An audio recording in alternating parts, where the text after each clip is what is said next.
Halo warga desa, bertemu lagi dengan aku Hoel Amri di channel Vektor KDS, channel yang membahas tentang tips, review, dan juga tutorial soal desain. Kalau belum subscribe, silahkan subscribe dan aktifkan juga lonceng notifikasi. Udah? Mantap. Hari ini aku akan membagikan tips untuk warga desa yang mau belajar desain grafis tapi secara otodidak. Kalau begitu, kita mulai.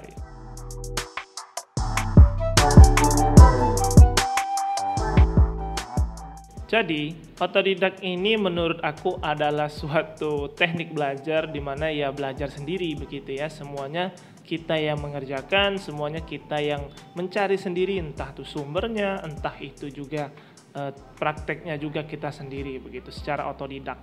Banyak banget yang nge-DM aku di Instagram dan ngomong, "Bang, apakah bisa nih? Aku kan bukan anak desain, bukan anak DKV, tapi bisa jadi desainer atau kerja di bidang desain. Bisa nggak ya begitu?" Dan aku sangat senang sebenarnya banyak yang nge-DM seperti itu, karena ternyata semakin banyak orang yang ingin belajar desain, terutama ya desain grafis begitu ya. Aku cukup senang karena mendapatkan DM ini. Makanya dengan banyak yang DM gitu ya, itu yang mendasari aku juga membuat video ini. Nah, di sini aku akan coba berbagi beberapa tips yang menurut aku insya Allah nanti bisa membantu teman-teman juga dan lebih meyakinkan diri teman-teman untuk bisa belajar secara otodidak. Yang pertama adalah niat. Jadi menurut aku hal yang paling penting, hal yang paling pertama yang perlu warga desa sekalian pahami adalah ya niat. Jangan sampai tidak ada niat sama sekali untuk belajar desain. Karena menurut aku dengan belajar desain plus juga kita udah ada niat, setidak-tidaknya kita udah mulai bergerak begitu ya. Jadi udah ada satu langkah tuh dengan niat. Jadi menurut aku pastikan pertama teman-teman pastiin dalam hati dan juga pikiran begitu ya, bahwa ia ingin jadi desainer grafis begitu. Jadi ingin jadi seorang desainer grafis yang memang bisa berkarya dan juga mungkin bekerja di bidang desain ini. Jadi yang pertama menurut aku pastiin juga niat dari teman-teman ya, bahwa ya desain itu sudah teman-teman niatkan dari hati. Yang kedua adalah teman-teman harus bekerja atau berusaha lebih keras. Kenapa? Karena tentunya teman-teman harus gitu ya bersaing dengan orang-orang yang udah lebih dulu belajar desain, terutama anak-anak DKV. Di mana ya anak-anak DKV kan udah punya ilmu mereka, kemudian mereka punya dosen yang bisa mereka tanyakan. Nah, aku sendiri sebagai anak DKV begitu ya, yang kuliah DKV, yang merasakan hal tersebut. Sehingga menurut aku hal itu juga perlu dipikirkan bagi teman-teman yang belajar otodidak. Jadi pastikan ya teman-teman berusaha lebih keras begitu ya. Jadi anak-anak DKV kan udah bisa banyak pengetahuan gitu ya dari perkuliahannya. Jadi menurut aku tips yang kedua adalah teman-teman wajib untuk bisa berusaha lebih keras ya, mulai dari ya bikin kurikulum sendiri begitu ya, atau belajar tutorial sendiri, atau juga baca sendiri dari entah itu buku, entah itu juga dari internet dan lain sebagainya. Tips yang ketiga adalah belajar teori-teori desain. Jadi menurut aku belajar teori desain adalah hal yang sangat penting, karena dengan memiliki teori ini kita punya namanya dasar atau fundamental dari desain tadi. Jadi dengan memiliki dasar desain yang kita pahami ya, apapun software, apapun cara kita untuk bisa mendesain itu ya kita bisa ngapain aja begitu, karena kita udah punya basicnya. Nah, biasanya aku selalu bilang bahwa basic design atau teori-teori desain itu seperti fondasi sebuah bangunan. Jadi ketika kita sudah kuat di dalam fondasi ya, kita mau bikin gedung pencakar langit setinggi apapun, insya Allah nanti akan tetap kuat karena fondasinya kan udah kuat. Tapi kalau kita fondasinya tidak kuat tapi kita bikin gedung yang bercakar langit, ya nanti kan malah mudah roboh begitu. Jadi menurut aku hal-hal yang seperti teori-teori desain, prinsip-prinsip desain seperti itu ya perlu teman-teman perhatikan dan pelajari. Nah, ini aku ada beberapa rekomendasi buku yang aku miliki yang mungkin bisa teman-teman baca gitu ya. Buku yang pertama adalah Bisnis Desainnya teman-teman. Jadi menurut aku buku ini adalah buku yang sangat mencerahkan begitu ya, karena ya Di sini kita banyak belajar seperti kayak menentuin harga desain, kemudian kita memilih apakah kita mau kerja di perusahaan atau freelance. Nah, di sini banyak yang dibahas. Kalau teman-teman mau, silakan aja search di Google begitu ya. Karena terakhir aku cek itu udah banyak yang habis stoknya. Tapi coba aja nanti dicari, dan aku mungkin akan coba juga cari di internet. Nanti kalau ketemu yang menurut aku stoknya masih ada, bisa aku taruh di link deskripsi begitu ya. Jadi ini buku yang pertama. Kemudian buku yang kedua ini ada warna ya, dan sebenarnya ada satu lagi buku warni begitu ya, tapi aku belum beli, aku masih beli yang satu ini. Jadi di sini ini juga buku dari Bapak Suryanto Rustan, seperti buku tadi itu juga keluaran dari Bapak Suryanto Rustan. Nah, ini juga menurut aku adalah buku yang menarik karena kita bisa banyak belajar teori-teori warna, kemudian bahkan sejarah-sejarah warna pun kita juga belajar. Bahkan kita ya tadi belajar juga tentang psikologi warna, kemudian kita juga belajar bahwa warna itu ternyata setiap negara itu memiliki pemahaman tersendiri begitu soal warna. Misal warna merah ya, di Jepang itu bagaimana, di Indonesia itu merah bagaimana. Nah, itu menurut aku bisa menambah ilmu teman-teman juga dalam belajar desain, karena dengan kita tahu ilmu-ilmunya ya menurut aku itu ya kita punya bekal tadi. Jadi ini buku yang kedua, yaitu buku warna, dan terakhir aku cek rasanya masih banyak stoknya, jadi teman-teman bisa aja search di Google atau nanti akan aku coba tulis di deskripsi untuk link pembeliannya ya. Dan mungkin yang ketiga, yang terakhir ya, ada huruf, font, dan tipografi begitu ya, huruf, font, tipografi.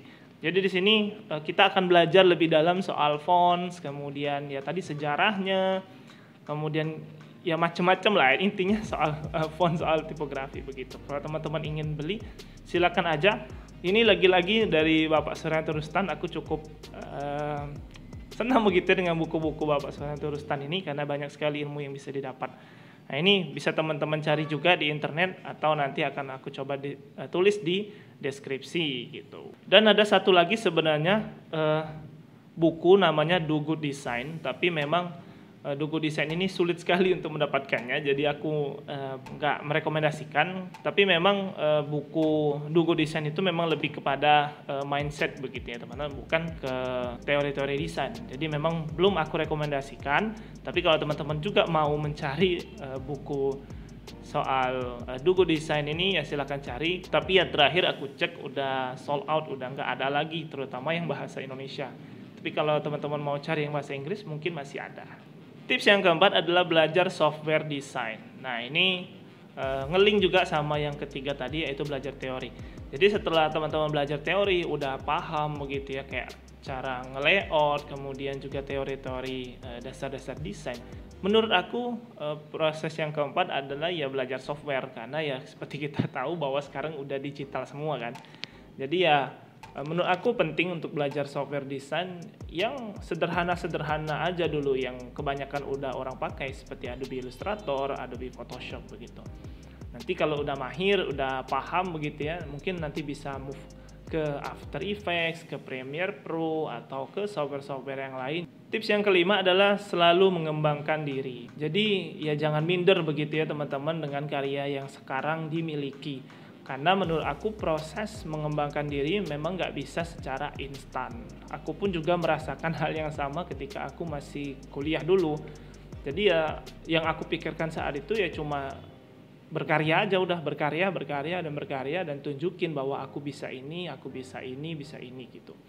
Jadi sehingga dengan kita memamerkan begitu ya, menyombongkan karya kita, ya kita bisa mendapatkan perhatian begitu teman-teman. Jadi dengan perhatian tadi bisa mendatangkan ya banyak peluang, entah itu bisa dapat klien atau juga bisa mendapatkan kesempatan seperti aku ngisi seminar begitu ya. Jadi menurut aku tidak ada salahnya untuk teman-teman terus mengembangkan diri, walaupun ya sekarang mungkin teman-teman masih minder dengan karya-karyanya. Ya silakan aja terus dikembangin. Nanti coba deh setahun kemudian setelah teman-teman terus mengembangkan diri, nanti akan kelihatan tuh perbedaan-perbedaan karya teman-teman dari yang pertama kali hingga di tahun berikutnya. Jadi nggak ada salahnya untuk terus mengembangkan diri menurut aku teman-teman ya. Nggak usah nyerah. Insya Allah nanti kalau kita udah niat seperti yang poin pertama, kita akan bisa terus mengembangkan diri. Tips yang keenam dan menurut aku adalah hal yang terakhir yang akan aku bilang di tips video kali ini, yaitu adalah semua orang bisa belajar desain teman-teman ya. Jadi nggak usah takut bahwa teman-teman itu bukan orang desain, bukan anak TKV.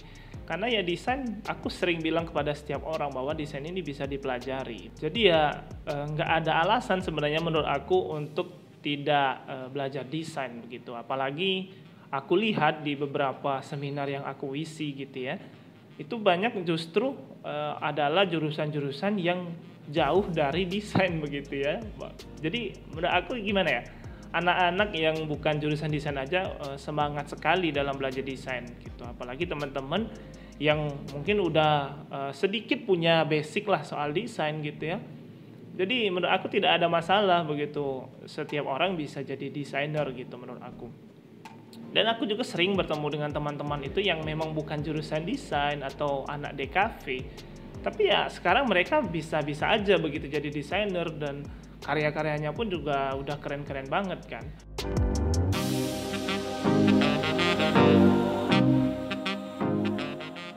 Jadi tadi ada 6 tips ya teman-teman. Tadi yang pertama adalah niat, yang kedua adalah berusaha lebih keras, ketiga adalah belajar teori-teori dan mungkin baca-baca buku seperti yang udah aku rekomendasikan. Yang keempat adalah belajar software, kelima adalah selalu mengembangkan diri, dan yang keenam adalah semua bisa jadi desainer grafis.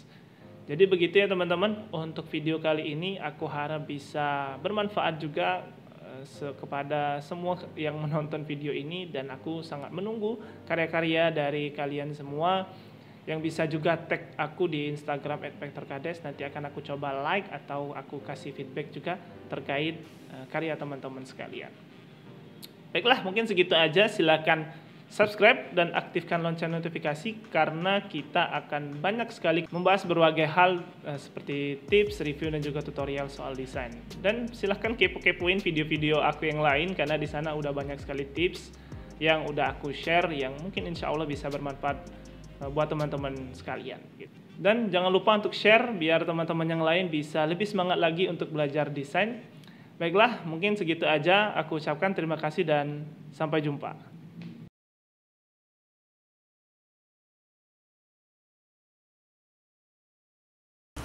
Halo rekan desa, bertemu lagi dengan aku Hoel Amri di channel Vektor Kades. Hari ini kita akan